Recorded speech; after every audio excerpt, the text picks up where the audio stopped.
तो बच्चों कैसे हैं आप सब। बहुत बहुत स्वागत है आपका आज की इस वीडियो में। आज का ये वीडियो क्लास 12th के बच्चों के लिए बहुत ज़्यादा खास होने वाला है, क्योंकि इस वीडियो में हम लोग देखने वाले हैं बच्चों क्लास 12th का जो आपका फिजिकल एजुकेशन का सब्जेक्ट है, हिंदी में बोले तो जो आपका शारीरिक शिक्षा का विषय है, इसका जो कल आपका सीबीएसई बोर्ड का बोर्ड एग्जाम होने वाला है, यानी कि 18 फरवरी को। जी हाँ बच्चों, 18 फरवरी 2026 को जो कल आपका बोर्ड का पेपर होने वाला है, पहला बोर्ड एग्जाम है कल। तो उसके लिए हम लोग अपना 9वां सैंपल पेपर इस वीडियो में डिस्कस करने वाले हैं। ठीक है, इससे पहले मैंने 8 सैंपल पेपर आपको करवा दिए हैं फिजिकल एजुकेशन के। इसके अलावा वन शॉट की वीडियो अपलोड कर दी है मैंने आपके लिए दो दो, यानी कि पार्ट 1 में एक वन शॉट का वीडियो अपलोड किया था, एक पार्ट 2 में अपलोड किया था। केस स्टडी वाले जो क्वेश्चंस निकलते हैं वो करवा दिए हैं। और इसके अलावा भी मैं आपको यहाँ पर 3 से 4 सैंपल पेपर और करवाऊंगा अभी। ठीक है, और एमसीक्यू के लिए मैं लाइव लेने वाला हूं, जिसमें मैं आपको 100 प्लस, ठीक है, या 150 प्लस भी एमसीक्यू करवा दूंगा। ठीक है, तो वो लाइव जरूर अटेंड कीजिएगा। और एक चीज मुझे कमेंट करके बताइए आप सभी बच्चे कि कल मॉर्निंग में हमें क्लास लेना है। पता है आपको, हम हर बोर्ड एग्जाम में सुबह सुबह क्लास लेते हैं, लाइव क्लास जिसमें रिविजन करते हैं। तो सुबह यहाँ पर हमें 4 बजे लाइव आना चाहिए 4 AM पर, या फिर 4:30 AM पर आना चाहिए, यानी कि 4:30 AM पर। ठीक है, आप मुझे कमेंट करके बताइएगा। जितने ज़्यादा कमेंट आएंगे जिस टाइम के लिए, हम उसी टाइम पे लाइव आएंगे। ठीक है, और इस वीडियो को कम से कम 700 लाइक्स कंप्लीट करवा दीजिएगा। अगर आप 700 लाइक्स इस वीडियो पर कंप्लीट करवा देते हैं तो इससे हमारा मोटिवेशन बहुत ज़्यादा बढ़ जाएगा इसी तरह के वीडियोस को बनाने के लिए। तो चलिए वीडियो को शुरू करते हैं और ये 9वां सैंपल पेपर सॉल्व करते हैं बच्चों। ए के अंदर यहाँ पर देखिए पहला क्वेश्चन क्या है कि आसन की पहचान करें। आप देख सकते हैं एक भैया जी जो है यहाँ पर एक योगा का आसन कर रहे हैं, जिसके अंदर वो कैसे बने हुए हैं, एक धनुष के समान बने हुए हैं। अगर आप ध्यान से देखेंगे ना तो ये भैया जी इस तरह से एक धनुष के समान बने हुए हैं। ठीक है, अपने हाथों को इस प्रकार से करके। तो यहाँ पर ये जो योगा का आसन है इसे बोलेंगे हम लोग धनुषासन बच्चों। ठीक है, बहुत मुश्किल लग रहा है करने में, मैं भी एक बार ट्राई करूंगा, कभी कर सकूंगा कि नहीं कर सकूंगा। खैर, आप लाइक जरूर कर सकते हैं वीडियो को। देखते हैं कितना अच्छा प्रमोशन कर लेता हूँ वीडियो का मैं। सेम यही क्वेश्चन इंग्लिश मीडियम में इस तरह से रहेगा और धनुषासन आपका करेक्ट आंसर हो जाएगा। वीडियो में आगे बढ़ने से पहले एक इंपॉर्टेंट इन्फॉर्मेशन है बच्चों, तो बड़े ध्यान से समझिएगा। अगर आप अपने बोर्ड एग्जाम 2026 की तैयारी को नेक्स्ट लेवल पर ले जाना चाहते हैं और उन बच्चों की कैटेगरी में शामिल होना चाहते हैं जो लास्ट टाइम पे भी तैयारी करके अपने बोर्ड एग्जाम्स के अंदर बहुत अच्छे मार्क्स स्कोर करते हैं, तो आप हमारे द्वारा बनाए गए सैंपल क्वेश्चन पेपर्स को ले सकते हैं। हमने आपके 5 सब्जेक्ट कौन कौन से, physical education, Hindi elective, history, political science और इसके अलावा इंग्लिश, इन पांचों सब्जेक्ट के 15-15 सैंपल पेपर बना करके रेडी कर दिए हैं सीबीएसई बोर्ड का जो नया पैटर्न आया हुआ है इसके अकॉर्डिंग। ठीक है, और हजारों बच्चे आज सैंपल पेपर ले रहे हैं, क्योंकि आज आपको पता है बच्चों फ्री वाला ऑफर चल रहा है, जिसमें आप 4 सब्जेक्ट का अगर आप सैंपल पेपर लेते हैं ना तो एक सब्जेक्ट का आपको फ्री में मिलेगा। ठीक है, और ये once in a life opportunity है, यानी कि केवल और केवल आज के लिए वैलिड है, 17 तारीख के लिए ये वाला ऑफर वैलिड है। तो स्क्रीन पर दिख रहे व्हाट्सएप नंबर पे कांटेक्ट कीजिए और सैंपल पेपर्स को लीजिए बच्चों, और अपने बोर्ड एग्जाम की तैयारी को नेक्स्ट लेवल पर लेकर के जाइए। ठीक है, चलिए वीडियो में आगे बढ़ते हैं। क्वेश्चन देखिए बच्चों, यहाँ पर क्या पूछ रहा है हमसे कि ऐसा अस्थि भंग जिसमें हड्डी एक से ज्यादा टुकड़ों में टूट जाती है वह क्या कहलाती है। तो वह कहलाती है बच्चों विखंडी अस्थि भंग। जो आपका बी वाला ऑप्शन है ये बिल्कुल करेक्ट आंसर हो जाएगा। विखंडी का मतलब बहुत सारे टुकड़ों में टूट जाना। ठीक है, सेम यही क्वेश्चन इंग्लिश मीडियम में इस तरह से रहेगा। यहाँ पर आप देख सकते हैं कि a fracture in which the bone breaks into more than one piece is called. तो आपका यहाँ पर कम्युनिकेटेड फ्रैक्चर जो कह सकते हैं या कम्युनिटेड फ्रैक्चर कह सकते हैं, ये आपका करेक्ट आंसर हो जाएगा। तीसरा क्वेश्चन देखिए, निम्न में से एक बाहरी अभिप्रेरणा का एक स्रोत है। ठीक है, इंग्लिश में इस तरह से होगा, one of the following is a source of external motivation. तो वो हो जाएगा आपका यहाँ पर नगद पुरस्कार। अगर मान लीजिए आप लोग यहाँ पर बैट बॉल खेलते हैं या फिर गिल्ली डंडा खेलते हैं, तो उसमें नहीं होता है कि भाई चल मैच लगाते हैं यार, 5-5 रुपए का, 50-50 रुपए का, है ना। जब बच्चे होते हैं हम लोग तो छोटा छोटा अमाउंट का मैच लगाते हैं, जब बड़े हो जाते हैं तो बड़ा बड़ा अमाउंट का मैच लगाते हैं। एजुकेशनल पर्पज के लिए सिर्फ बता रहा हूँ। ठीक है, और फिर जब हम जीत जाते हैं तो हमें नगद जब पुरस्कार मिलता है, चलो हमने 10 रुपया लगाया या 50 रुपया लगाया तो उसके बदले में 2 गुना पैसा आया, तो बहुत खुशी मिलती है। मतलब अरे भैया आज तो हम ही अंबानी जी बन गए, खूब पैसा आया, चल भाई पार्टी करते हैं, चल दामोदर पे चाउमीन खाते हैं।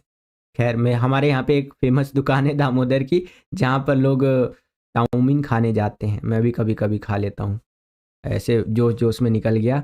चलिए, सेम यही क्वेश्चन इंग्लिश मीडियम में इस तरह से रहेगा, यहाँ पर आप देख सकते हैं, और आपका कैश प्राइस जो है ये करेक्ट आंसर हो जाएगा।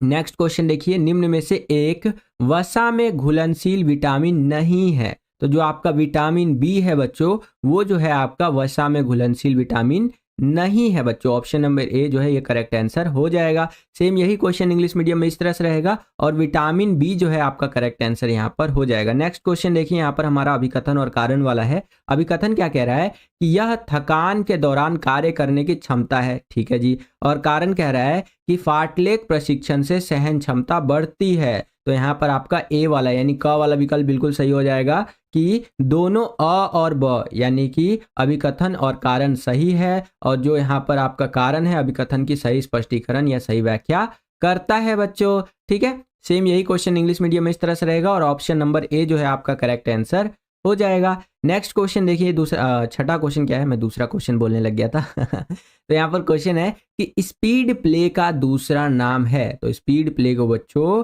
फार्टलेक प्रशिक्षण विधि, ठीक है, यानी कि फार्टलेक ट्रेनिंग मेथड भी कहते हैं। सेम यही क्वेश्चन इंग्लिश मीडियम में इस तरह से रहेगा, और आपका यहाँ पर ए वाला ऑप्शन करेक्ट हो जाएगा। नेक्स्ट क्वेश्चन देखिए, उच्च आत्मविश्वास, सामाजिक दोस्ताना व्यवहार आदि किसके लक्षण होते हैं। तो ये जो लक्षण होते हैं बच्चों, ये आपका बाह्य मुखी जो होते हैं इसके लक्षण होते हैं। यही क्वेश्चन इंग्लिश मीडियम में इस तरह से रहेगा, और आउटवर्ड फेसिंग आपका करेक्ट आंसर यहाँ पर हो जाएगा। नेक्स्ट क्वेश्चन देखिए, काफी इंपॉर्टेंट है और आसान भी, कि कौन सा पोषक तत्व हमारे शरीर को संक्रमण के खिलाफ लड़ने में मदद करता है। तो जो प्रोटीन होता है बच्चों, ये हमारे शरीर को संक्रमण के खिलाफ लड़ने में मदद करता है बच्चों। सेम यही क्वेश्चन इंग्लिश मीडियम में इस तरह से रहेगा कि which nutrient help our body fight against infection. तो आपका प्रोटीन करेक्ट आंसर यहाँ पर हो जाएगा। आगे चलते हैं, अब हम लोग आ गए हैं 9वें क्वेश्चन के अंदर।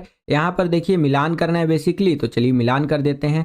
पहला है आपका व्यक्तित्व। अगर व्यक्तित्व की बात करें तो बिग 5 थ्योरी आपका यहाँ पर करेक्ट आंसर हो जाएगा। दूसरा है आपका यहाँ पर सेल्डन, तो सेल्डन का हो जाएगा आपका यहाँ पर एंडोमॉर्फिक करके, ठीक है। तीसरा है विटामिन ए, तो विटामिन ए की कमी से बच्चों रतौंधी नाम का यहाँ पर रोग होता है, जिसके अंदर रात को जैसे ही सूरज ढलता है, अंधेरा होता है ना, दिखना कम हो जाता है, एकदम आंखों के सामने अंधेरा छा जाता है, ठीक है। ये विटामिन ए की कमी की वजह से होता है। अगला है कार्बोहाइड्रेट, जो कि हमें ब्रेड और चावल से मिल जाते हैं। तो इस तरह से आप मिलान कर सकते हैं। करेक्ट आंसर की बात करें तो ऑप्शन नंबर जो आपका ए है ये करेक्ट आंसर हो जाएगा, ठीक है। सेम यही क्वेश्चन इंग्लिश मीडियम में इस तरह से रहेगा, ये आप अपनी स्क्रीन पर देख सकते हैं, और फर्स्ट वाला जो ऑप्शन है ये आपका यहाँ पर करेक्ट आंसर हो जाएगा। आगे चलते हैं, अब हम लोग आ गए हैं 10वें क्वेश्चन के अंदर। यहाँ पर भी अभिकथन और कारण दे दिया, चलिए इसको देख लेते हैं। अभिकथन कह रहा है कि प्रोटीन कोशिका के निर्माण में जरूरी तत्व है। जो प्रोटीन होता है वो इसेंशियल एलिमेंट होता है हमारे सेल्स के यहाँ पर क्रिएशन के लिए, एक तरह से कह सकते हैं, ठीक है जी। और कारण कह रहा है कि प्रोटीन ऊर्जा का एक स्रोत है, यानी कि जो आपका प्रोटीन है ये एक सोर्स ऑफ एनर्जी है। तो ये भी बात लगभग यहाँ पर ठीक ही कह रहा है, लेकिन थोड़ा सा दोनों में डिफरेंस है। तो इस हिसाब से I think option number B correct होना चाहिए। दोनों ए और आर सही है, परंतु आर सही व्याख्या नहीं करता है ए की, ठीक है। आप एक बार कमेंट करके बताइएगा, मुझे ऑप्शन नंबर बी वैसे इसका करेक्ट लग रहा है, ठीक है। सेम यही क्वेश्चन इंग्लिश मीडियम में इस तरह से रहेगा, और बी वाला ऑप्शन जो है करेक्ट होना चाहिए।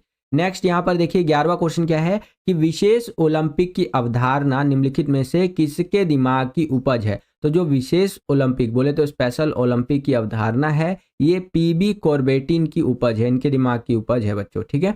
चलिए सेम यही क्वेश्चन इंग्लिश मीडियम में इस तरह से रहेगा, और यहाँ पर ऑप्शन नंबर डी आपका करेक्ट आंसर हो जाएगा। अगला क्वेश्चन देखिए, डैश विकार का कारण नहीं है, dash are not the cause of the disorder. तो संतुलित आहार बोले तो बैलेंस डाइट कभी भी आपका यहाँ पर डिसऑर्डर का रीजन या कॉज नहीं हो सकता। वो अंकित बेनपुरिया जी को नहीं देखते हैं, राम राम सारे भाइयों ने, आज है मेरा 75 वार्ड का 75वां दिन, आज मैंने पानी पी के ड्राई फ्रूट खा के निकल पड़ा मैं वर्कआउट करन, और आज मैं मिल गया मोदी जी से। मोदी जी से जैसे ही मैं मिला, मेरी जो चर्चा है पूरी दुनिया में फैल गई, क्योंकि मैं संतुलित आहार लेता हूँ और एक गुड इन्फ्लुएंसर हूँ, ठीक है। यहाँ पर देखिए अंकित बेनपुरिया जी का एग्जाम्पल मैं बार बार इसलिए लेता हूँ क्योंकि मेरे को बहुत अच्छे लगते हैं वो, और रियल मायने में अगर इंटरनेट पर कोई फेमस होना चाहिए, किसी तरह के व्यक्ति ज़्यादातर जो फेमस होने चाहिए वो अंकित बेनपुरिया जी जैसे ही होने चाहिए, क्योंकि उनको देख करके ना मेरे आस पड़ोस के बच्चे मैं देखता था, अभी तो उनका उस तरह का नहीं रहा है क्योंकि वो 75 हार्ड उनका ख़त्म हो चुका है। तो मेरे आस पड़ोस के बच्चे जो है वो वर्कआउट करने लग गए थे। मेरे को बोला करते थे, भैया वर्कआउट करोगे क्या, आ जाओ, पुशअप लगाते हैं, बैठक लगाते हैं, इस तरह से सूमो स्क्वाड पता नहीं क्या क्या मेरे को बोलने लग गए थे। तो मैं बहुत ज़्यादा प्रभावित हुआ। मैं बोला यार रियल मायने में एक बंदा है जो ऐसा वायरल हुआ है जिसकी वजह से समाज में पॉजिटिविटी फैल रही है और शरीर को लेकर के अवेयरनेस फैल रही है कि यार लोग अपने शरीर को यहाँ पर अच्छा प्रायोरिटी दे रहे हैं। ठीक है, इसीलिए मैं लगभग ज़्यादातर वीडियोस में जहाँ पर भी मुझे लगता है कि इनका एग्जाम्पल इस्तेमाल करना चाहिए मैं कर लेता हूँ। ठीक है, तो वो संतुलित आहार लेते हैं। तो जब वो संतुलित आहार लेते हैं अंकित भैया जी, तो कभी भी संतुलित आहार उनके लिए विकार का कारण नहीं बनेगा। ऐसा नहीं है कि वो अच्छा खासा खाना खा रहे हैं और उनको बीमारी हो जाएगा, ऐसा नहीं हो सकता बच्चों। ठीक है, बाकी आनुवांशिकता से हो सकता है, खराब पर्यावरण से हो सकता है आपका, और दुर्घटना से आपको विकार हो सकता है, लेकिन संतुलित आहार लेने से कभी भी आपको विकार नहीं हो सकता बच्चों, डिसऑर्डर नहीं हो सकता। सेम यही क्वेश्चन इंग्लिश मीडियम में इस तरह से रहेगा, dash are not the cause of the disorder. तो आपका यहाँ पर बैलेंस डाइट करेक्ट आंसर हो जाएगा। नेक्स्ट क्वेश्चन देखिए, व्यक्ति के वजन का कितना प्रतिशत अधिक होने पर वह मोटा कहलाएगा। तो व्यक्ति के वजन का अगर 20% या इससे अधिक बढ़ जाता है तो वो व्यक्ति क्या कहलाएगा, मोटा कहलाएगा। जैसे एक व्यक्ति का वजन होना चाहिए 100 किलो मान लेते हैं, ठीक है, और उसका वजन यहाँ पर 20 किलो बढ़ गया, तो अब उसका टोटल वेट कितना हो गया, 120 केजी हो गया, तो अब वो यहाँ पर मोटा कहलाएगा। ठीक है, 121 किलो भी वेट हो गया ना उसका, 121 केजी भी, तो भी वो मोटा कहलाएगा। यानी कि 20% बढ़ जाए या 20% से थोड़ा और बढ़ जाए, ठीक है, तो भी वो मोटा कहलाएगा ही कहलाएगा बच्चों। ओके, चलिए सेम यही क्वेश्चन इंग्लिश मीडियम में इस तरह से रहेगा, यहाँ पर आप देख सकते हैं, और 20% आपका करेक्ट आंसर हो जाएगा। नेक्स्ट क्वेश्चन देखिए, न्यूटन के गति का पहला नियम जिसे डैश के नाम से जाना जाता है, जिसे बच्चों जड़ता का नियम भी कहते हैं। क्या कहते हैं बच्चों, जड़ता का नियम। सेम यही क्वेश्चन इंग्लिश मीडियम में इस तरह से रहेगा, Newton's first law of motion which is known as dash. तो लॉ ऑफ इंटेरिया करके आपका यहाँ पर करेक्ट आंसर हो जाएगा। आगे चलते हैं, 15वां क्वेश्चन देखिए बच्चों, यहाँ पर क्या है कि निम्नलिखित में से वज्रासन जो कि योगा का एक आसन है, ये किस बीमारी से बचाव में मुख्य भूमिका निभाता है। तो पहले आप ये देखिए बच्चों कि वज्रासन करते कैसे हैं, ये होता क्या है, उसके बाद मैं आपको बताता हूं कि ये किस बीमारी से बचाव में मुख्य भूमिका निभाता है। तो देखिए बच्चों, ये वज्रासन हम लोग करते कैसे हैं। तो यहाँ पर आप देख सकते हैं बच्चों, ये जो लड़की कर रही है ये वज्रासन है। ये आप देख सकते हैं, इस अवस्था में जो हम लोग बैठ जाते हैं ना, जैसे डोरेमोन वगैरह में नहीं होता है कि ऐसे बैठते हैं, तो ये वज्रासन की प्रक्रिया है बच्चों। ठीक है, आप देख सकते हैं। बाकी इसके बारे में आप देख सकते हैं, स्टेप बाय स्टेप बता रखा है कि इस तरह से वज्रासन किया जाता है। अगर बात करें क्या फायदा होता है वज्रासन करने का, तो यह ध्यान लगाने वाला आसन है और एकाग्रता प्राप्त करने में मदद करता है। अगर आपको कोई जगह पर फोकस करना है, जैसे पढ़ाई करना है, ठीक है, तो इस तरह से आप बैठ सकते हैं। यह हमारे पाचन तंत्र में सुधार करने वाला आसन है। ठीक है, हमारा डाइजेशन जो सिस्टम है उसको इम्प्रूव करता है। अगर आपका डाइजेशन स्ट्रांग है तो मोटापे की समस्या आपको नहीं होगी बच्चों। ठीक है, यह जांघों और पिंडलियों को मजबूत बनाने का कार्य करता है। तो इस तरह से यहाँ पर लाभ आप देख सकते हैं। कौन से आसन के, वज्रासन के बच्चों, जिसको इस तरह से किया जाता है, ये आप अपनी स्क्रीन पर देख सकते हैं बच्चों। ओके, चलिए क्वेश्चन की तरफ वापस से चलते हैं। यहाँ पर क्वेश्चन देखिए था हमारा कि निम्नलिखित में से वज्रासन किस बीमारी से बचाव में मुख्य भूमिका निभाता है। तो मोटापा आपका करेक्ट आंसर हो जाएगा, क्योंकि देखिए वज्रासन करेंगे तो आपका पेटवा उठवा सब कुछ सही रहेगा। अब पेटवा सही है तो भैया यहाँ पर मोटापा का समस्या नहीं आएगा। मोटापे का समस्या अक्सर उन्हीं को आता है जिनका पेट खराब रहता है। ठीक है बच्चों, तो पेट से ही सारा बीमारी एक तरह से शुरू होता है बच्चों, ऐसा कहा जाता है। सेम यही क्वेश्चन इंग्लिश मीडियम में इस तरह से रहेगा, और ओबेसिटी आपका करेक्ट आंसर हो जाएगा। नेक्स्ट क्वेश्चन देखिए यहाँ पर क्या है कि ग्रामक कौशलों में असमर्थताओं वाले व्यक्तियों के लिए आयोजित खेलों का नाम बताइए। तो इनके लिए जो आयोजित खेल होते हैं वो होता है पैरालंपिक्स करके। ठीक है, ए वाला ऑप्शन आपका करेक्ट आंसर हो जाएगा। सेम यही क्वेश्चन इंग्लिश मीडियम में इस तरह से रहेगा, और आपका ऑप्शन नंबर ए करेक्ट हो जाएगा। नेक्स्ट क्वेश्चन देखिए, रीढ़ की वक्रता के कारण इसे डैश के रूप में जाना जाता है। तो रीढ़ की जो वक्रता होती है बच्चों, इसके कारण इसे स्कोलोसिस के रूप में जाना जाता है, जो अक्सर मैंने आपको दिखा भी रखा है स्कोलोसिस कैसे होता है। ठीक है, अगला सैंपल पेपर या इसी सैंपल पेपर में आपको और भी दिखाने का प्रयास करूंगा। सेम यही क्वेश्चन इंग्लिश मीडियम में इस तरह से रहेगा, और आपका स्कोलोसिस करेक्ट आंसर हो जाएगा। नेक्स्ट क्वेश्चन देखिए, वायु कोशिका में ऑक्सीजन लेने और कार्बन डाइऑक्साइड बाहर निकालने की प्रक्रिया को क्या कहते हैं। तो इस प्रक्रिया को कहते हैं बच्चों आपका यहाँ पर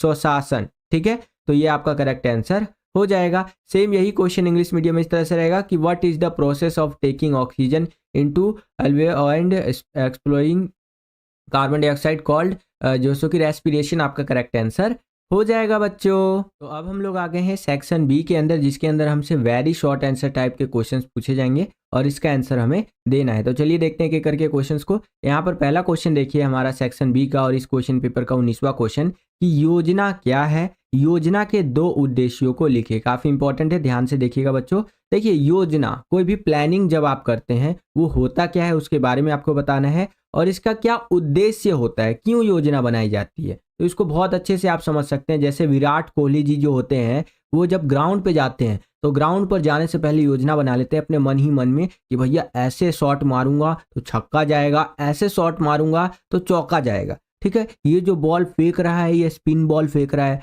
या तेज बॉल फेंक रहा है, तो कैसे मुझे बचना है, कैसे स्कोर करना है, तो ये योजना वो बना रहे हैं। इसका उद्देश्य क्या हो सकता है, इसका उद्देश्य ये हो सकता है कि गलती वगैरह को कम करना, ठीक है, अपने काम में एकाग्रता, फोकस वगैरह लाना, ये सब इसकी उद्देश्यों के अंदर आप लिख सकते हैं। बाकी यहाँ पर लिखा हुआ भी आप देख सकते हैं कि योजना एक ऐसी प्रक्रिया है जो किसी उद्देश्य की पूर्ति के दौरान होने वाली समस्याओं को हल करने तथा कार्य को सरल बनाने के लिए उपयोग की जाती है। अभी जैसे आपका उद्देश्य है यहाँ पर परीक्षाओं में अच्छे नंबर लाना, तो उसके लिए आप क्या कर रहे हैं, इस वीडियो को देख रहे हैं, है कि नहीं। तो ये आपकी योजना का ही तो एक हिस्सा है ना बच्चों। और उद्देश्य आपका क्या हो सकता है योजना का पूरा, कि भैया जो मेरा पेपर है बोर्ड एग्जाम उसमें अच्छा मार्क्स स्कोर करूं, सर जी का वीडियो देख लूं। ठीक है बच्चों, एक बार दोबारा से पढ़ते हैं कि योजना एक ऐसी प्रक्रिया है जो किसी उद्देश्य की पूर्ति के दौरान होने वाली समस्याओं को हल करने तथा कार्य को सरल बनाने के लिए उपयोग किया जाता है। देखिए कोई भी उद्देश्य, आपका उद्देश्य मैंने बताया बोर्ड एग्जाम में अच्छे नंबर प्राप्त करना, तो उद्देश्य की पूर्ति के लिए जो समस्याएं आएंगी, जो हम काम करेंगे तो उसको हल करने का प्रयास किया जाता है योजना को बना करके। ठीक है बच्चों, और योजना के उद्देश्य यहाँ पर सीधा सीधा लिख रखा है कि अच्छा तालमेल स्थापित करना, अच्छा नियंत्रण करना, ठीक है, साथ ही साथ दबाव को कम करना और गलती की संभावना को कम करना होता है बच्चों। सेम यही क्वेश्चन इंग्लिश मीडियम में इस तरह से रहेगा कि what is planning, write two objective of the planning करके। ठीक है, तो आंसर आपको कुछ इस प्रकार से लिखना है बच्चों। चलिए परफेक्ट। अगला क्वेश्चन देखिए, 20वां क्वेश्चन यहाँ पर हमसे क्या पूछ रहा है कि टूर्नामेंट, नॉकआउट टूर्नामेंट और लीग टूर्नामेंट में अंतर स्पष्ट कीजिए। ठीक है, तो इन तीनों के बारे में आपको बताना है। तो पहले हम लोग टूर्नामेंट के बारे में समझ लेते हैं। टूर्नामेंट क्या होता है बच्चों, ये मैचों की वह श्रृंखला है जिसके अंत में एक टीम विजयी होती है तथा बाकी सभी टीमें मैच हार जाती हैं। इसमें क्या होता है ना, बहुत सारी टीम पार्टिसिपेट करती है और यहाँ पर लास्ट में एक ही टीम जीतती है। टूर्नामेंट आयोजन की अनेक विधियां हैं जो अनेक कारणों पर निर्भर करती हैं, जैसे धन तथा समय की उपलब्धता, ठीक है, मैदान, उपकरण व खेल अधिकारियों की संख्या। अगर कोई टूर्नामेंट आयोजित करना है तो पैसा चाहिए भैया, साथ ही साथ टाइम चाहिए, साथ ही साथ आपका मैदान चाहिए जहां पर वो टूर्नामेंट आयोजित किया जाएगा, जो खिलाड़ी होंगे उनकी संख्या वगैरह, साथ ही साथ उपकरण, आपका खेल अधिकारी, बहुत सारी चीज़ों पर आपका यहाँ पर टूर्नामेंट डिपेंड करता है। साथ ही साथ अब यहाँ पर देख लीजिए नॉकआउट टूर्नामेंट के बारे में बता रखा है कि इस प्रकार की प्रतियोगिता में जो टीम हार जाती है वो बाहर हो जाती है, केवल जीतने वाली टीम ही प्रतियोगिता में बनी रहती है बच्चों। अब लीग टूर्नामेंट के बारे में बता रखा है कि लीग टूर्नामेंट में भाग लेने वाली प्रत्येक टीम दूसरी टीम के साथ एक बार मैच अवश्य खेलती है। विजेता टीम हार जीत से प्राप्त होने वाले अंकों के आधार पर घोषित होती है। तो ये लीग टूर्नामेंट के बारे में बता रखा है कि भैया देखिए इसमें जितनी भी टीम पार्टिसिपेट करती है एटलीस्ट एक बार तो वो एक दूसरे के साथ मैच जरूर खेलती है। ठीक है, और लास्ट में जो विनर निकल करके आता है टीम, तो वो जो मार्क्स मिलता है ना, स्कोर, अंक जो मिलते हैं, इसके आधार पर यहाँ पर विनर घोषित किया जाता है। और इसका बेस्ट एग्जांपल है लीग टूर्नामेंट का IPL, इंडियन प्रीमियर लीग बच्चों। ठीक है, चलिए सेम यही क्वेश्चन इंग्लिश मीडियम में इस तरह से रहेगा कि explain the difference between tournament, knockout tournament and league tournament. तो आंसर आपको कुछ इस प्रकार से लिखते हुए चलना है। सेम आपका आंसर भी वही रहने वाला है, बस मीडियम यहाँ पर इंग्लिश हो जाएगा बच्चों, ध्यान रखिएगा। बाकी कंटेंट पूरा का पूरा वही है यहाँ पर। ठीक है, चलिए फाइनली हमारा वो क्वेश्चन आ ही गया। स्कोलोसिस के बारे में भी हम डिस्कस कर रहे थे। अब यहाँ पर क्वेश्चन बन गया कि स्कोलोसिस के लक्षण तथा सुधारात्मक उपायों का वर्णन कीजिए। अब स्कोलोसिस होता कैसा है यहाँ पर पहले आप देख लीजिए। इस तरह से देखेंगे, एक भैया जी है जिनका यहाँ पर रीढ़ का हड्डी इस तरह से टेढ़ा हो गया है, देख रहे हैं आप, यहाँ पर ये टेढ़ा हो चुका है। तो ये स्कोलोसिस है बच्चों, जिसके अंदर एक जो कंधा है नीचे की तरफ और एक कंधा ऊपर की तरफ हो जाता है। ये एक नीचे आ गया है, एक कंधा ऊपर चला गया है।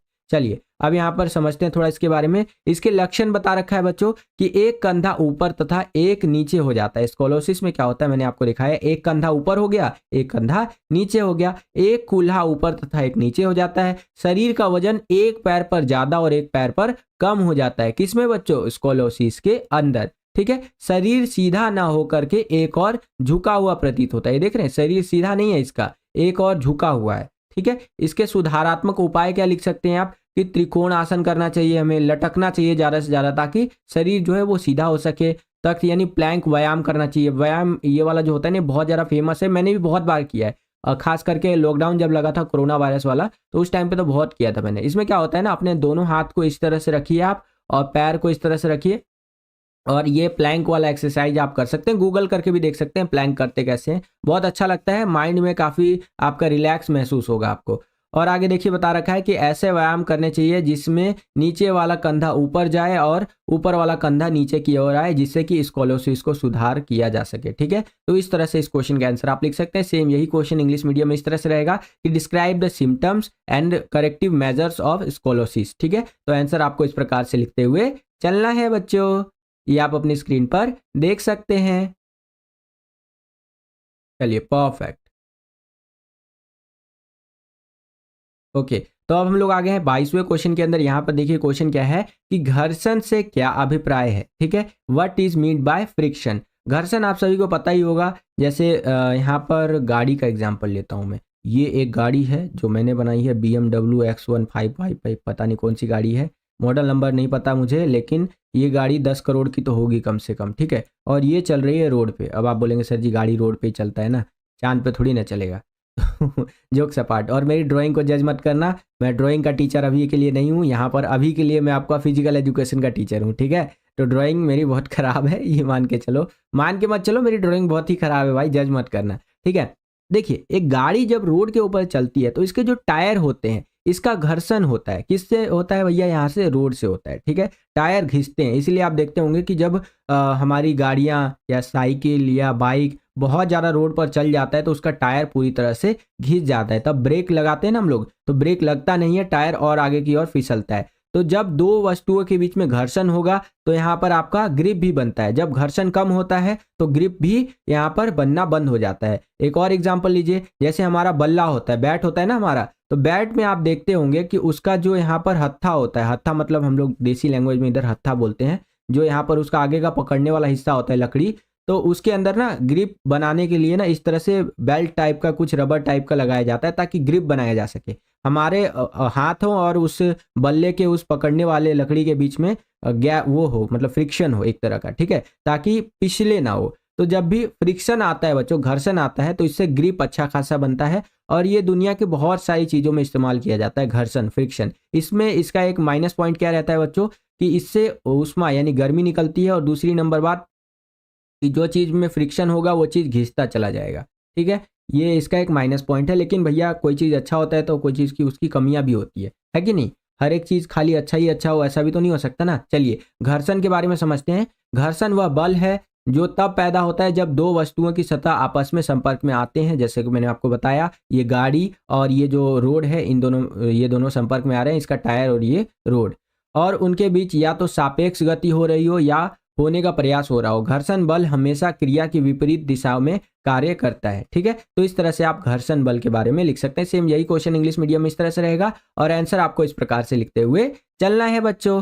23वां क्वेश्चन देखिए बच्चों, यहाँ पर क्या है कि हमारे शरीर के लिए प्रोटीन कितना आवश्यक है, वर्णन करो। तो इस प्रकार से आंसर आप लिख सकते हैं कि प्रोटीन कोशिकाओं के निर्माण में जरूरी तत्व है, जो हमारे बॉडी के अंदर बच्चों इंपॉर्टेंट एलिमेंट्स होते हैं। ठीक है, उसके लिए बहुत ज़्यादा इंपॉर्टेंट होता है, खास करके सेल्स के लिए। आप यहाँ पर देख सकते हैं, इंग्लिश मीडियम में भी मैं आपको दिखा देता हूँ। देखिए, protein is an essential element in the construction of cells. ठीक है, चलिए आगे देखिए बता रखा है कि protein carbon, hydrogen, oxygen, nitrogen व कभी कभार सल्फर नामक तत्वों से बनी होती है। प्रोटीन शरीर में अमीनो अम्लों के द्वारा रक्त में मिल जाते हैं। इन अमीनो अम्लों के का प्रयोग शरीर के द्वारा रक्त, मांस पेशियों, नाखूनों, त्वचा, बालों व आंतरिक अंगों के निर्माण में किया जाता है। तो देखिए प्रोटीन बहुत ज़्यादा ज़रूरी होता है, क्योंकि हमारे बॉडी में अलग अलग चीज़ों के निर्माण में डायरेक्टली या इनडायरेक्टली ये मदद करता है बच्चों। ठीक है, सेम यही क्वेश्चन इंग्लिश मीडियम में इस तरह से रहेगा कि describe how important protein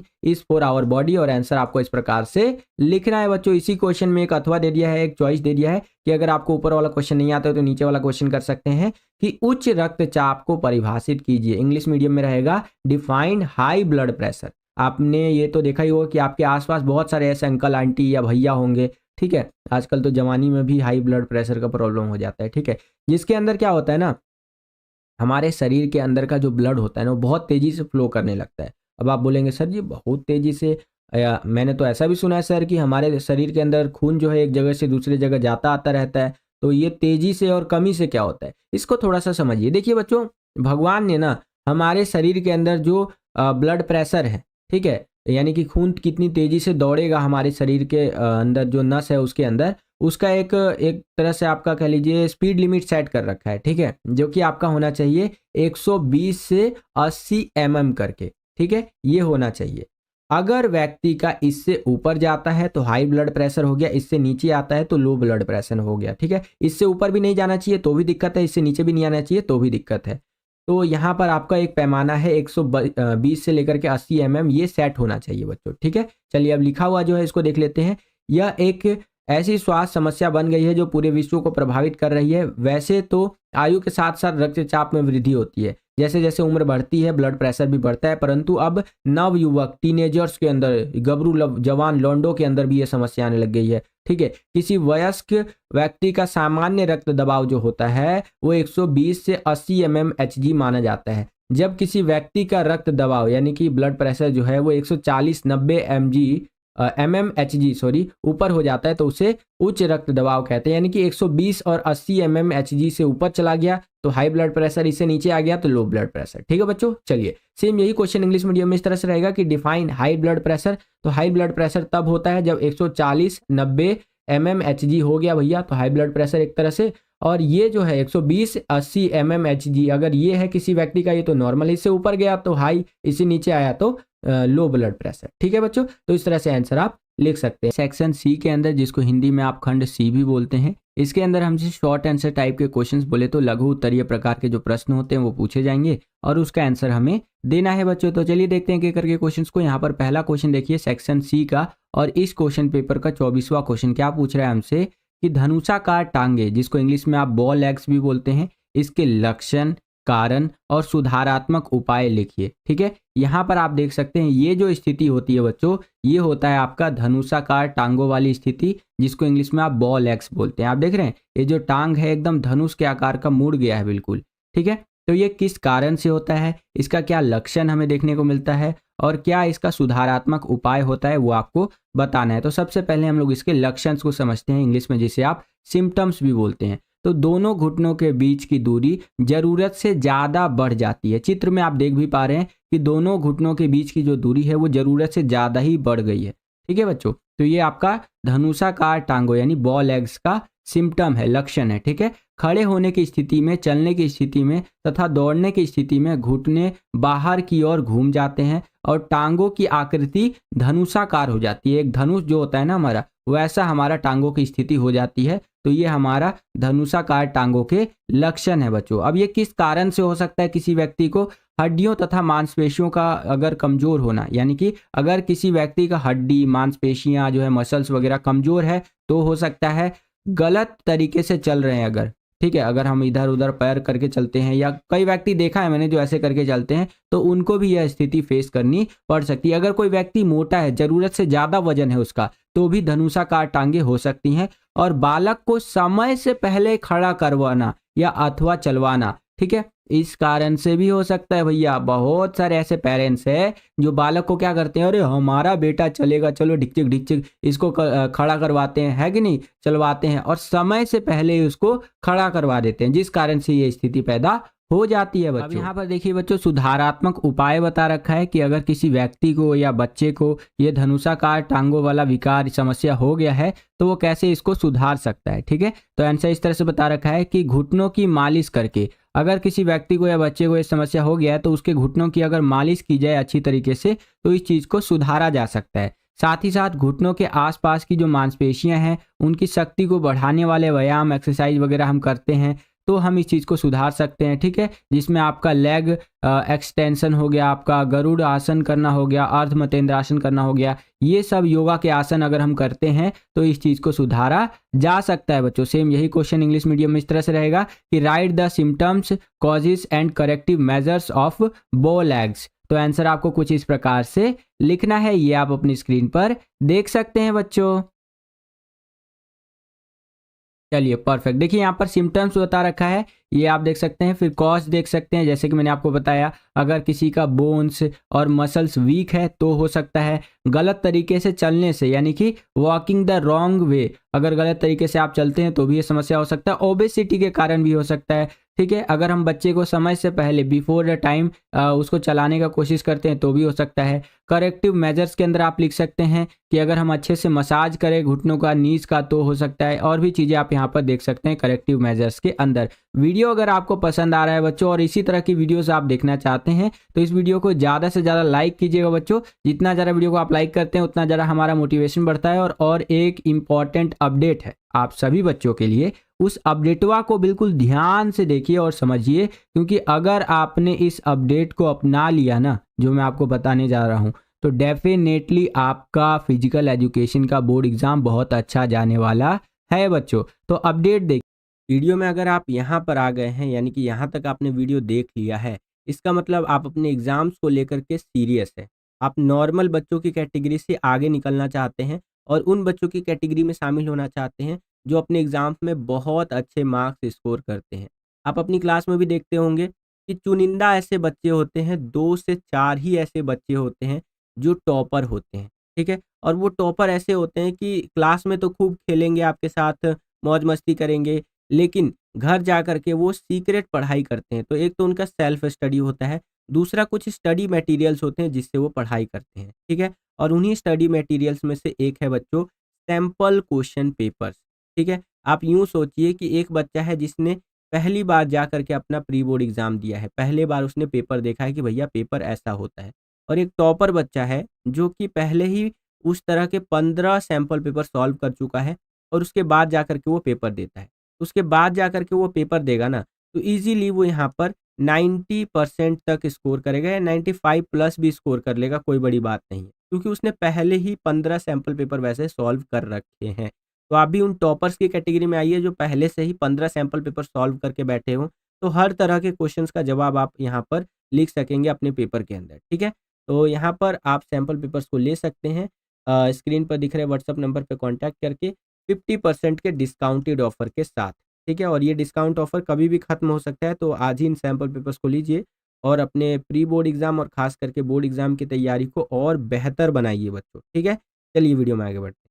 question देखिए बच्चों, यहाँ पर क्या पूछ रहे हैं हमसे कि मासिक धर्म की स्थिरता पर एक संक्षिप्त टिप्पणी लिखिए, ठीक है। तो आंसर कुछ इस प्रकार से आप लिखेंगे कि एक महिला के मासिक धर्म चक्र में एक असामान्य स्थिति है। कहने का मतलब ये है कि महिलाओं का जो मासिक धर्म होता है, आप समझ सकते हैं वो चीज़, ठीक है। ये एक असामान्य स्थिति है। मासिक धर्म चक्र की सामान्य सीमा जो होती है वो 21 से 35 दिनों की होती है। नॉर्मल जो साइकिल चलता है ये आपका 21 से 35 डेज तक का चलता है। यदि इफ 21 डेज यानी कि 21 दिन से पहले और 35 दिन से बाद तक ये चल रहा है तो दिक्कत वाली बात है भैया, ठीक है। यदि 21 दिन से पहले और 35 दिन के बाद भी यह साइकिल या प्रक्रिया चल रही है महिलाओं के अंदर तो समस्या वाली बात हो जाती है। और असामान्य मासिक धर्म चक्र या मासिक धर्म चक्र के कारण क्या हो सकते हैं, यानी कि किसी का असामान्य रूप से ये मासिक धर्म आ गया, 21 दिन से पहले आ गया या 35 दिन के बाद भी चल रहा है, तो इसका बहुत सारा कारण हो सकता है। जैसे उसका वजन ज़्यादा है,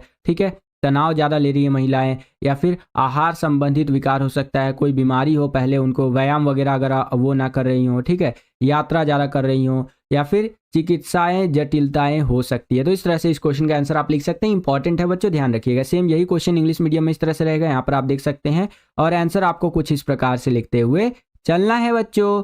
26वां क्वेश्चन देखिए बच्चों, यहाँ पर क्या पूछ रहे हैं हमसे कि जोड़ों के विस्थापन से आप क्या समझते हैं, इन्हीं 2 प्रकार के विस्थापनों को समझाइए, ठीक है। देखिए 2 क्वेश्चन को जोड़ करके ना एक क्वेश्चन यहाँ पर आपसे पूछा गया है। पहला क्वेश्चन आपसे पूछ रहा है कि जोड़ों के विस्थापन से आप क्या समझते हैं, ये आपको बताना है। और इसी में एक क्वेश्चन जोड़ दिया है कि किन्हीं दो प्रकार के विस्थापनों को समझाना है आपको। ठीक है बच्चों, तो चलिए आंसर देखते हैं। यहाँ पर क्या लिखा गया है कि जोड़ों का विस्थापन, जिसे आप डिसलोकेशन भी बोलते हैं, एक मुख्य चोट है जो वास्तव में यह जुड़ी हुई होती है अस्थियों के जोड़ से।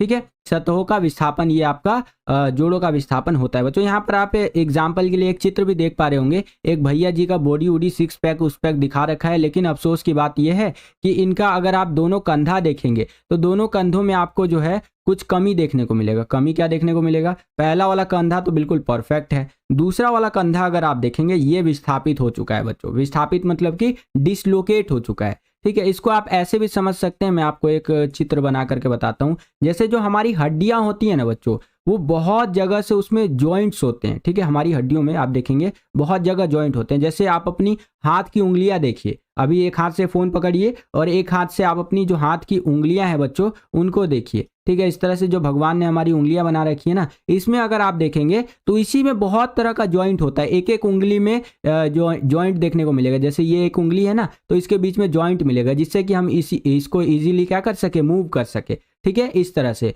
और न केवल हाथ की उंगलियों में आपको जॉइंट देखने को मिलेगा, ठीक है, और बहुत जगह पर आपको जॉइंट देखने को मिलेगा। ठीक है, और हाथ की उंगलियों से ना मुझे डोरेमोन का उंगली याद आ गया। हंसी आता है मैं जब वो याद करता हूँ तो, कि डोरेमोन का हाथ आप देखेंगे एकदम गोल सा हाथ होता है। ठीक है, लेकिन पता नहीं जब उसको डोरा केक खाना होता है तो कैसे उसका छोटा छोटा सा वो उंगली निकल जाता है। पता नहीं, समझ ही नहीं आता है मेरे को। खैर चलिए क्वेश्चन की तरफ बढ़ते हैं। अब यहाँ पर देखिए इसका आंसर बता रखा है दो प्रकार के विस्थापनों के बारे में। पहला आप लिख सकते हैं निचले जबड़े का विस्थापन, डिसलोकेशन ऑफ लोअर जॉ। ठीक है, सामान्यतः यह तब हो जाता है जब थोड़ी किसी वस्तु को यहाँ पर टकराए जाए। अधिक मुंह खोलने से भी निचले जबड़े का विस्थापन हो जाता है। देखिए बच्चों, जब ज्यादा मुंह हम खोलते हैं, आ एकदम करते हैं ना, आ, तो इस तरह से हमारा यहाँ पर जो जॉ है, हमारा जबड़े है, ये डिसलोकेट हो सकते हैं, निचला जबड़ा। ठीक है बच्चों, और दूसरा आप लिख सकते हैं कंधे के जोड़ का विस्थापन, डिसलोकेशन ऑफ शोल्डर्स जॉइंट। कंधे के जोड़ का विस्थापन अचानक झटके या कठोर सतह पर गिरने से भी हो सकता है। जब हम सडनली कहीं गिर जाते हैं, दौड़ते कहीं गिर गए, ठीक है, तो हमारा यहाँ पर चोट लग गया, तो वहां पर हमारा जो शोल्डर है, शोल्डर्स के जो जॉइंट है, वो यहाँ पर डिसलोकेट हो सकते हैं, विस्थापित हो सकते हैं। इस चोट में ह्यूमरस का सिरा सॉकेट से बाहर आ जाता है। ठीक है, तो इस प्रकार से आप लिख सकते हैं बच्चों। सेम यही क्वेश्चन इंग्लिश मीडियम में इस तरह से रहेगा कि what do you understand by जैसे कि डिस्प्लेसमेंट ऑफ जॉइंट्स या dislocation of joints, explain any two type of displacements यानी डिसलोकेशंस। ठीक है, तो दो तरह के आपको डिसलोकेशंस के बारे में बताना है। यहाँ पर आप आंसर देख सकते हैं बच्चों। ठीक है, चलिए अब हम लोग आ गए हैं 27वें क्वेश्चन के अंदर। यहाँ पर देखिए क्वेश्चन क्या है हमारा कि भुजंग आसन के किन्हीं 3 लाभों का वर्णन करें। अब भुजंग आसन करते कैसे हैं ये देख लीजिए थोड़ा सा। यहाँ पर आप देख सकते हैं एक दीदी जी हैं जो कि क्या कर रही है, भुजंग आसन कर रही हैं। सबसे पहले इसके लाभ यानी एडवांटेजेस के बारे में बात कर लेते हैं। तो अगर कोई व्यक्ति भुजंग आसन करता है तो शरीर में रक्त संचार ठीक करता है वो, जिससे कि कार्य क्षमता बढ़ती है उसकी। ठीक है, अगर आप भुजंग आसन करेंगे इस तरह से जो ये दीदी जी कर रही हैं, तो आपके अंदर जो ब्लड प्रेशर है वो सही होगा और आपका प्रोडक्टिविटी बढ़ेगा। मान लीजिए आपको पढ़ाई करना है तो अच्छे से पढ़ाई कर पाएंगे, आपको खेलना है तो अच्छे से खेल पाएंगे। ठीक है, तो ये एडवांटेज है आपका भुजंग आसन का। और क्या लिख सकते हैं, गर्दन व कमर दर्द से छुटकारा मिलता है। अगर किसी को गर्दन में दर्द है, कमर में दर्द है, जो अक्सर महिलाओं को और खास करके जिनकी उम्र 30 साल से ऊपर हो जाती है, जैसे हमारी मम्मी उम्मी लोगों का, ठीक है, तो उनके कमर वगैरह में दर्द रहता ही है, गर्दन वगैरह में दर्द रहता ही है, तो वो क्या करती है, झंडू बाम हो गया आपका, या इस तरह के जो बाम वगैरह होते हैं ना, उनका प्रयोग करती हैं। तो उनको आप सजेस्ट कर सकती हैं, आप अपनी मम्मी वगैरह को, मैं तो करता ही रहता हूँ कि भैया ये जो भुजंग आसन है, ये योगा का आसन वो कर सकती हैं अपने खाली समय में, जैसे सुबह हो गया या शाम को जब वो पार्क वगैरह जाती हैं, तो जिससे कि उनका गर्दन व कमर दर्द में बहुत ज़्यादा मदद मिलेगा। ठीक है, मैंने बोल दिया मदद होगा। ठीक है, चलिए, कभी कभी इधर उधर हो जाता है, वो वाला मीम नहीं देखा है आपने कि माफ़ कीजिएगा कभी कभी इधर उधर हो जाता है, तो वही वाला बात है यहाँ पर। ठीक है, और क्या हमें फ़ायदा देखने को मिलता है भुजंग आसन का कि फेफड़ों की शक्ति का विकास होता है, जिससे ऑक्सीजन की उचित मात्रा में पूर्ति होती है, और मांसपेशियां व हड्डियों को लचीला बनाने में भुजंग आसन हमारी बहुत ज़्यादा सहायता करता है बच्चों। ठीक है, तो इस तरह से भुजंग आसन के जो लाभ होते हैं वो आप लिख सकते हैं बच्चों। सेम यही क्वेश्चन इंग्लिश मीडियम में इस तरह से रहेगा कि डिस्क्राइब एनी 3 बेनिफिट्स ऑफ भुजंगासन। तो आंसर इस प्रकार से लिख सकते हैं। इसके नेगेटिव पॉइंट्स भी है, अगर आपको पता है तो आप कमेंट करके बताइएगा। वैसे बहुत बार मैंने एक्सप्लेन भी कर रखा है, ठीक है। आप इसके नकारात्मक प्रभाव भी बता सकते हैं भुजंगासन के। नेक्स्ट क्वेश्चन देखिए, घर्षण क्या है?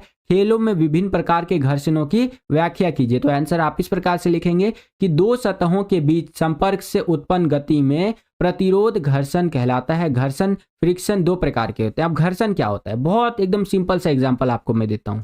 जैसे एक गाड़ी हो गया आपका, जो मेरी ये मर्सिडीज गाड़ी है, अक्सर मैं ये इसका चित्र बनाया करता हूँ। मेरी ड्राइंग बहुत खराब है बच्चों, जज मत कीजिएगा, ठीक है। ये गाड़ी हो गया, ये गाड़ी जब रोड पे चलेगा बच्चों तो इसके टायर्स और रोड के बीच में फ्रिक्शन यानी घर्षण देखने को मिलेगा, ठीक है। यहाँ पर दो वस्तुएं कौन कौन सी हो गई? पहली वस्तु हो गई आपका ये रोड और दूसरी वस्तु हो गई आपका ये टायर। इन दोनों के बीच में क्या हो रहा है? एक दूसरे का प्रतिरोध बल लग रहा है एक तरह का, ठीक है, और प्रतिरोध की स्थिति भी पैदा हो रही है। यही घर्षण होता है बच्चों, ठीक है। टायर आगे की ओर बढ़ रहा है और यहाँ पर जो रोड है वो तो सपाट है, वो ना आगे है ना पीछे है, ठीक है, तो वो विपरीत दिशा में कार्य कर रहा है। तो ये घर्षण है। यहाँ पर लिखा हुआ भी आप देख सकते हैं, दो सतहों के बीच संपर्क से उत्पन्न गति में प्रतिरोध घर्षण हमें यहाँ पर देखने को मिलता है। जो प्रतिरोध की स्थिति पैदा होती है वही घर्षण होता है, और घर्षण से हमें ऊष्मा भी देखने को मिलती है। एक और बेस्ट एग्जांपल आप ले सकते हैं, जैसे एक नाम है भैया यहाँ पर सन्नी। सन्नी नाम का एक लड़का है जो कि मस्त एकदम मस्त मौला लड़का है और एकदम चलता रहता है रोड पे और घिसता घिसता अपना चप्पल को वो चलता है,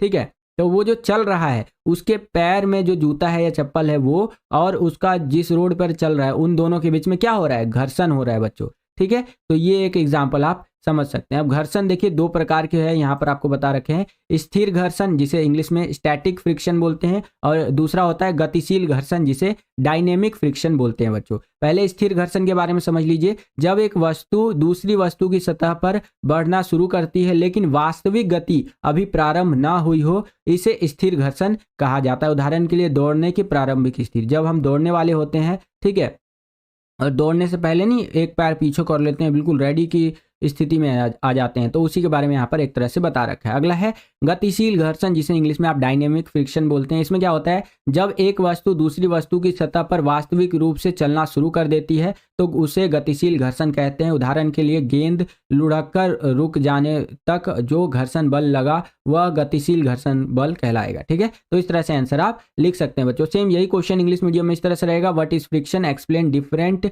टाइप ऑफ फ्रिक्शंस। तो आंसर आप इस तरह से लिख सकते हैं। स्पोर्ट्स के अंदर आपको डिफरेंट टाइप के फ्रिक्शंस बताने हैं बच्चों, ठीक है। तो पहला है स्टैटिक फ्रिक्शन, दूसरा है आपका डायनेमिक फ्रिक्शन बच्चों, ठीक है। चलिए, इसी क्वेश्चन में आपको एक अथवा दे दिया है, एक चॉइस दे दिया है, यानी कि अगर आपको ऊपर वाला क्वेश्चन नहीं आता है तो नीचे वाला जो क्वेश्चन है इसको आप अटेंड कर सकते हैं। इसके अथवा में, इसके चॉइस में देखिए क्या क्वेश्चन हमसे पूछा है, और ये क्वेश्चन मैं आपको बोलूंगा बच्चों मोस्ट इंपॉर्टेंट क्वेश्चन है। बिल्कुल भी हल्के में मत लीजिएगा बच्चों इस क्वेश्चन को, क्योंकि ये क्वेश्चन पेपर में आने का चांस बहुत ज्यादा होता है, ठीक है बच्चों। चलिए क्वेश्चन देख लेते हैं। क्या है कि विशेष आवश्यकता वाले बच्चों के लिए शारीरिक क्रियाओं को सुगम बनाने के लिए युक्तियों का सुझाव दीजिए। जो विशेष आवश्यकता वाले बच्चे होते हैं, यानी कि जो दिव्यांग बच्चे होते हैं, उनकी शारीरिक क्रियाओं को हम कैसे और सुगम और अच्छा बना सकते हैं, फिजिकल एक्टिविटीज को, ठीक है।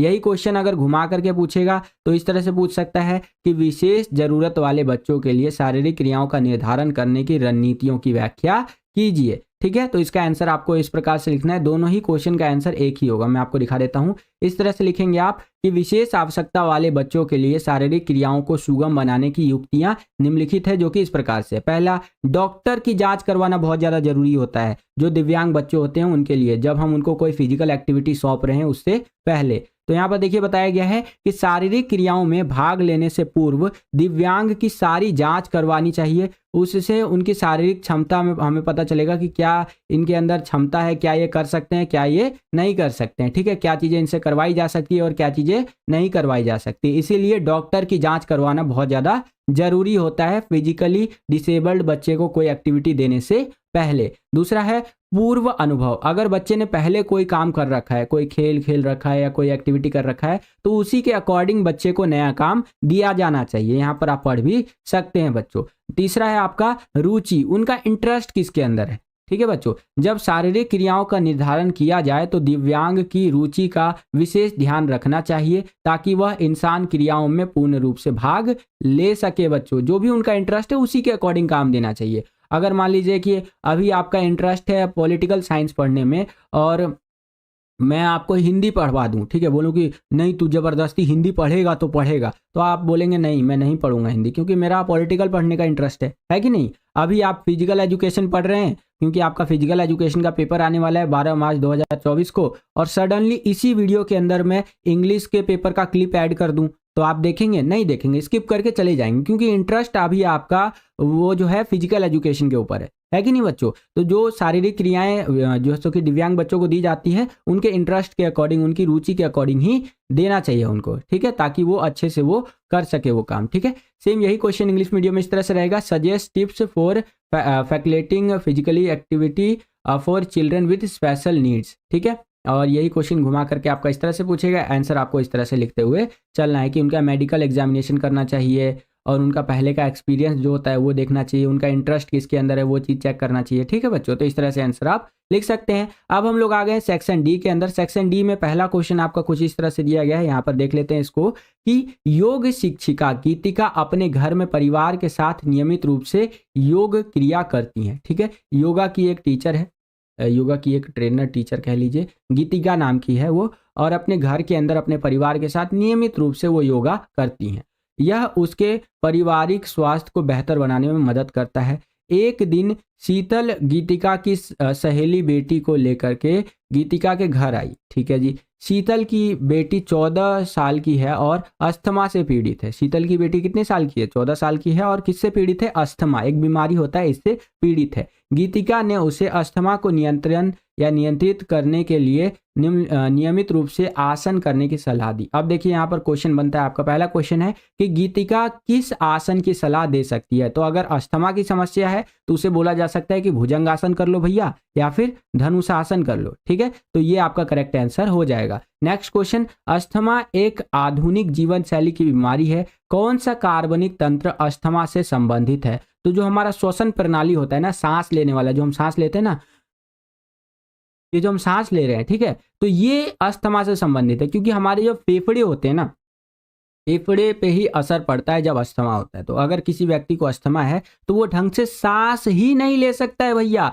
उसका फेफड़ा फूलेगा ही नहीं सही से, ठीक है। जैसे हम लोग तो नॉर्मल इंसान है, हम लोग तो एकदम अच्छे से सांस ले पा रहे हैं, हेल्दी इंसान है ऐसे, ये मैं आपको करके दिखा रहा हूँ, नहीं तो हम और हल्के तरीके से सांस लेते हैं। लेकिन जिसको अस्थमा होता है बच्चों, वो कितना भी प्रयास कर ले सांसें नहीं ले पाता है वो, समझ रहे हैं ना आप। तो ये आपका श्वसन प्रणाली से संबंधित है। नेक्स्ट, नाम प्राणायाम अस्थमा से राहत दिलाने में मदद करता है। तो अनुलोम विलोम प्राणायाम जो है वो अस्थमा से राहत दिलाने में मदद करता है बच्चों। नेक्स्ट क्वेश्चन, अस्थमा को स्थायी रूप से ठीक करने के लिए नाम आसनों का, यहाँ पर आपको आसनों का नाम बताना है जो हम लोग इस्तेमाल कर सकते हैं। देखिए अस्थमा हो गया आपका, बीपी हो गया, शुगर, थायराइड, ये ऐसी बीमारी है कि एक बार अगर किसी को हो गया तो जिंदगी भर उसको झेलना पड़ेगा वो, ठीक है। अभी तक कोई इसका इलाज नहीं है लेकिन कंट्रोल किया जा सकता है। तो अस्थमा को अगर कंट्रोल करना है तो ताड़ासन कर सकते हैं, ऊर्ध्व हस्तोत्तासन कर सकते हैं। ये योगा के कुछ आसन हैं जो जिस व्यक्ति को अस्थमा हो गया है वो करता है तो कंट्रोल में रहेगा।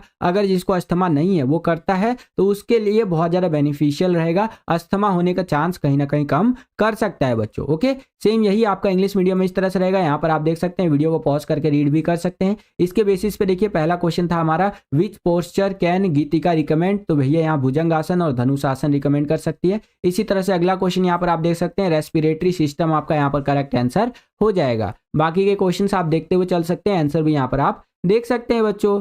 ओके, चलिए अब हम लोग आ गए हैं 30वें क्वेश्चन के अंदर। यहाँ पर क्या बोल रहा है कि चित्रों के संबंध में निम्नलिखित प्रश्नों के उत्तर दीजिए। यहाँ पर दो चित्र आपको दे दिया है। पहला वाला जो चित्र आप देख रहे हैं, यहाँ पर आप देखेंगे ना, तो कई सारे जो बच्चे हैं या बड़े समझ लीजिए, वो हाथ पे हाथ पकड़ करके गोला बना रखे हैं। जैसे खेल खेलते हैं ना हम लोग, इस तरह से गोला बनाओ गोला बनाओ गोला बनाओ गोला बनाओ, तो इस तरह का खेल यहाँ पर जो बच्चे हैं भैया वो कर रहे हैं, ठीक है, खेल रहे हैं एक तरह से। और दूसरा वाला जो चित्र आप देख सकते हैं, ये घिरनी टाइप का चित्र है, जो हम लोग वो लॉटरी में घिरनी ला करके नहीं नचाते थे, ऐसे घन घन करके जो नचता था बच्चों, तो वो ऐसा टाइप का यहाँ पर चित्र दे रखा है। अब देखिए इन दोनों से संबंधित क्या क्या क्वेश्चन हमसे पूछ रहा है। तो पहला क्वेश्चन यहाँ पर हमसे पूछ रहा है कि पहले संगठन का मिशन क्या है। यहाँ पर जो आपको ये पहला वाला चित्र दिख रहा है ये एक संगठन का है और बोल रहा है कि इस संगठन का मिशन क्या है। तो इसका मिशन है विशेष ओलंपिक का मिशन, जो कि बौद्धिक विकलांग बच्चों और वयस्कों के बीच विभिन्न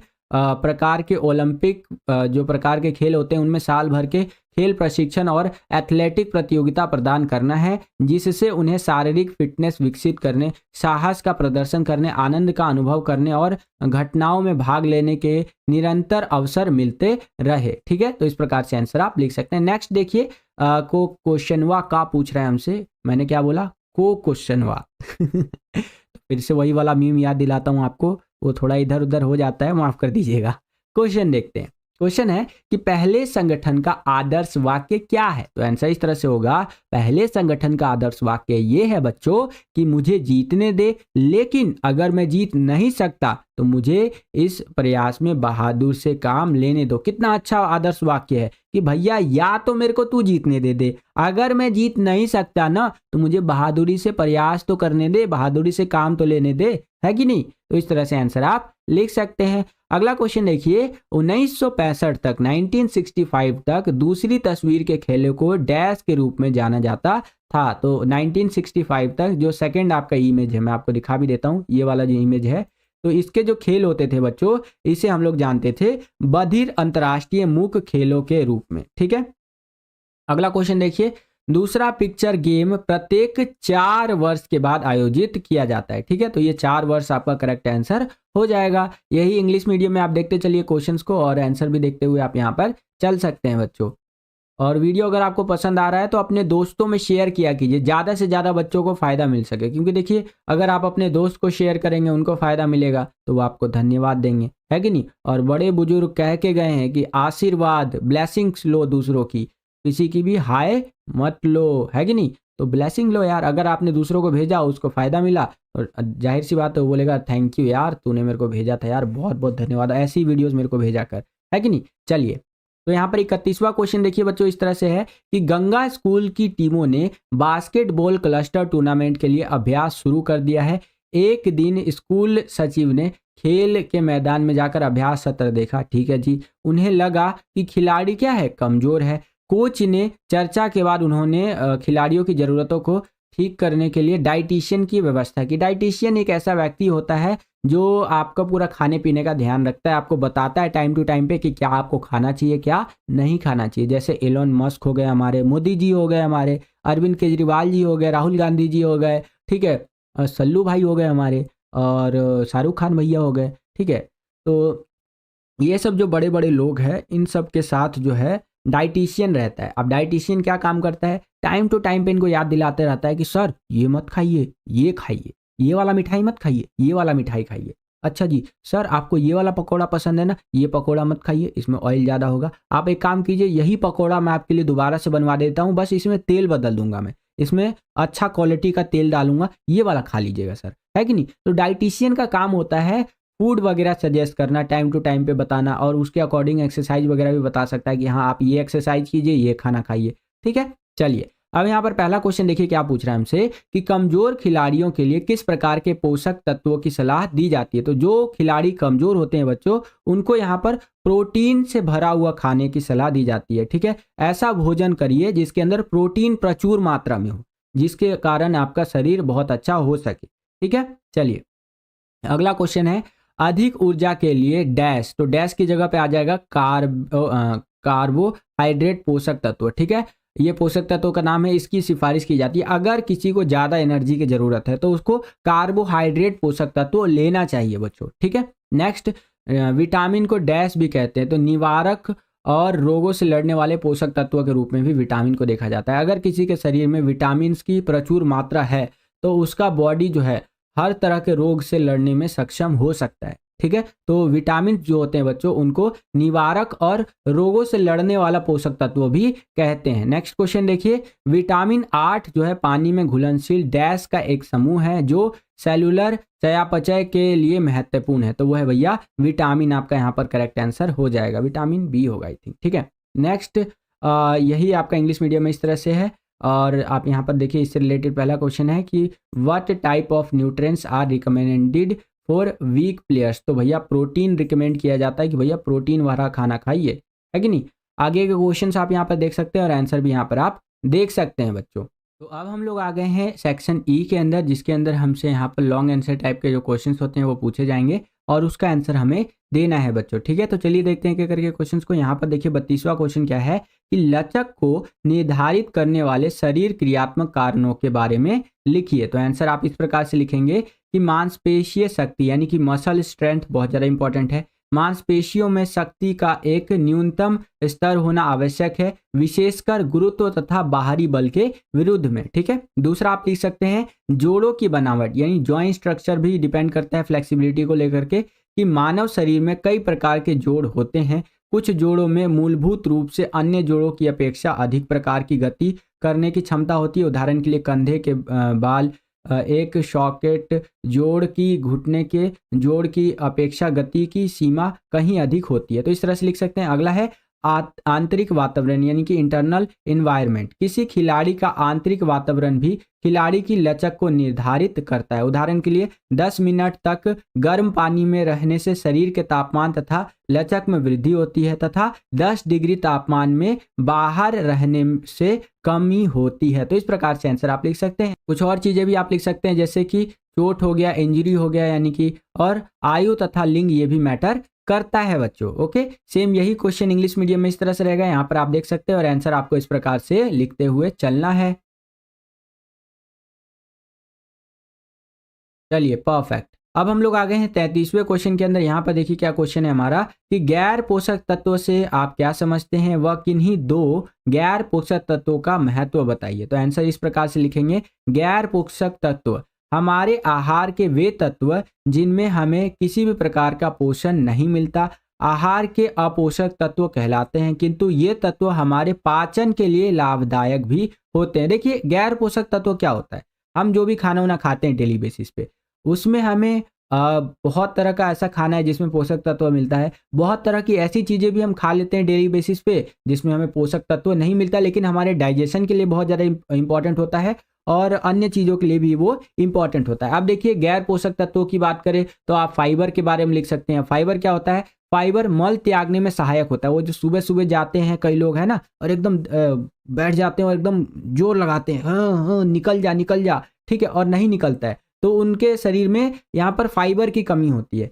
इसी कमी की वजह से कब्ज होता है बच्चों, ठीक है, और आंतों की कार्य प्रणाली को सुचारू रूप से चलाने में सहायक होती है। अगर किसी के अंदर फाइबर अच्छा है, ठीक है, किसी के शरीर के अंदर, तो जो हमारा आंत होता है, छोटी आंत बड़ी आंत, तो उसको काम करने में बहुत ज़्यादा मदद करता है। फाइबर जो होता है बच्चों वो ताजे फलों में प्रचुर मात्रा में पाया जाता है, इसीलिए डॉक्टर भी बोलते हैं कि ताजे फल दबा करके खाइए, ठीक है। रंग यौगिक, रंगों से भोजन को आकर्षक बनाया जाता है। खाद्य पदार्थों में कुदरती तौर पर रंग होता है, जैसे फल व सब्जियां लाल, संतरी, पीले, नीले, हरे व सफ़ेद रंग की होती हैं, ठीक है। तो आप देखेंगे कि जो हमारे खाद्य पदार्थ होते हैं वो उसको आकर्षक बनाने के लिए पहले तो और ज़्यादा कलरफुल किया जाता है आजकल आर्टिफिशियली भी, और आप देखेंगे कि फल सब्जी इनमें भी यहाँ पर नेचुरली रंग भी पाया जाता है जो लाल, पीला, हरा, नीला इन सब रंगों का होता है, ठीक है। तो ये हमारे खाने को और ज़्यादा आकर्षक बनाता है और ये भी आपका एक गैर पोषक है, ठीक है, गैर पोषक तत्व है। अगला है स्वाद यौगिक। स्वाद यौगिक न तो ऊर्जा और न ही पोषण देते हैं, ये पदार्थ हमारे भोजन का स्वाद बढ़ाते हैं, जैसे दूध में चाय डालकर, सब्जी में नमक डालकर और उसका स्वाद को बढ़ाया जाता है। तो आप स्वाद यौगिक के बारे में जानते होंगे कि भैया दूध जो है उसमें हम चाय पत्ती डाल देते हैं तो क्या होता है, उसका स्वाद जो है वो बदल जाता है, जिससे हमें कोई पोषक तत्व तो नहीं मिल रहा है, खाली स्वाद यहाँ पर बढ़ रहा है उसका या बदल रहा है, ठीक है। सब्जी में नमक डाल दो तो भैया नमकीन हो जाता है कि नहीं। तो इस तरह से स्वाद यौगिक वो होते हैं जो कि आपको कोई पोषक नहीं देते लेकिन आपका यहाँ पर भोजन में स्वाद बढ़ाते हैं। सेम यही क्वेश्चन इंग्लिश मीडियम में इस तरह से रहेगा कि what do you understand by non nutrient and explain the importance of any two non nutrients. तो यहाँ पर आप आंसर इस प्रकार से लिख सकते हैं बच्चों, ठीक है। और इससे पहले मैंने होम साइंस का वीडियो बना दिया है, जियोग्राफी का वीडियो बना दिया है, उन सभी वीडियोस को भी जरूर देखिएगा, एग्जाम में आपको डेफिनेटली बहुत ज़्यादा हेल्प करेगा, ठीक है बच्चों। चलिए तो अब हम लोग आ गए हैं 34वें क्वेश्चन के अंदर। यहाँ पर देखिए क्वेश्चन क्या है कि जल हमारे लिए कितना उपयोगी है, संक्षेप में बताइए। तो आप बोलेंगे सर जी इतना आसान क्वेश्चन, तो डेफिनेटली ऐसे आसान क्वेश्चन भी पेपर में आते हैं। ठीक है, इसके बारे में देख लेते हैं कैसे आंसर आप लिखेंगे कि जल हमारे आहार का एक आवश्यक तत्व है, क्योंकि हमारे शरीर का लगभग 70% भाग जो है वो जल है। हमारे रक्त में 90% जो भाग है वो भी जल होता है। ठीक है, देखिए हमारे बॉडी के अंदर 70% जो हिस्सा है वो पानी ही है, पानी से ही हमारा शरीर बना हुआ है एक तरह से। और हमारा जो ब्लड है, ठीक है, जो हमारे शरीर में दौड़ रहा है दिन रात, तो उसका 90% हिस्सा अगर निकाला जाए तो वो भी पानी है बच्चों। और ये क्या काम करता है, हमारे बॉडी के टेम्परेचर को कंट्रोल करने में बहुत ज़्यादा हेल्प करता है। जैसे आप देखते होंगे गर्मियों में एकदम लगातार पसीना चलता रहता है, ठीक है, और जब पसीना चलता रहता है तो हमारा बॉडी ठंडा रहता है। आप गर्मी में बाहर निकलेंगे, तपती हुई गर्मी में बिल्कुल पसीने पसीने में आप भीग जाएंगे। और वो पसीना आता कहाँ से, पानी ही तो है, जो पानी आप पी रहे हैं वही पानी पसीना बन के निकल रहा है आपके शरीर के अंदर से और आपके बॉडी को कंट्रोल कर रहा है। एक चीज़ और मैंने नोटिस किया है, कि आपने नोटिस किया है, कमेंट करके आप बता सकते हैं बच्चों। गर्मियों में जब हमें बहुत ज़्यादा पसीना आता है और हम किसी ठंडी जगह पर जाते हैं, जैसे पार्क में गए, एक पेड़ के नीचे बैठ गए, ठीक है, तो आप देखते होंगे कि जब आप पेड़ के नीचे बैठे हुए हैं तो वहाँ पर जब आपका पसीना सूखता है और उसके बाद जब हवाएं आपके शरीर को टच करती हैं, छूती हैं, कितना ठंडा ठंडा और एकदम भैया मज़ा आ जाता है उसको। ऐसे उस फीलिंग को मैं जाहिर नहीं कर सकता, इतना ज़्यादा मज़ा आ जाता है बच्चों। ठीक है, तो आप बताइएगा कि आपके साथ ऐसा हुआ है कभी।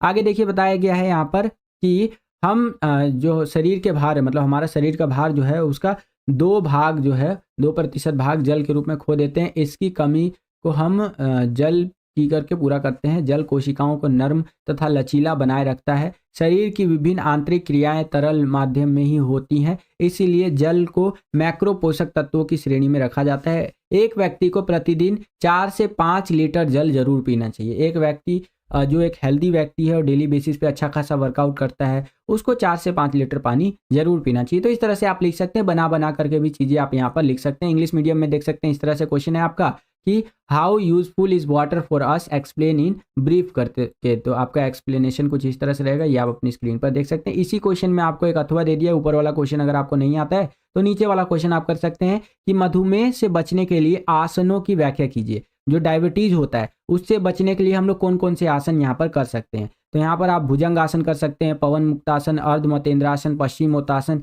ये सारे योगा के आसन आप कर सकते हैं बच्चों। इन्हीं को एक्सप्लेन करके आपको लिखना होगा, पूरे में से पूरे नंबर आपको मिल जाएंगे। सेम यही क्वेश्चन इंग्लिश मीडियम में इस तरह से रहेगा कि explain the reasons to avoid diabetes. तो यहाँ पर आप देख सकते हैं इस प्रकार से आंसर आपको लिखना है।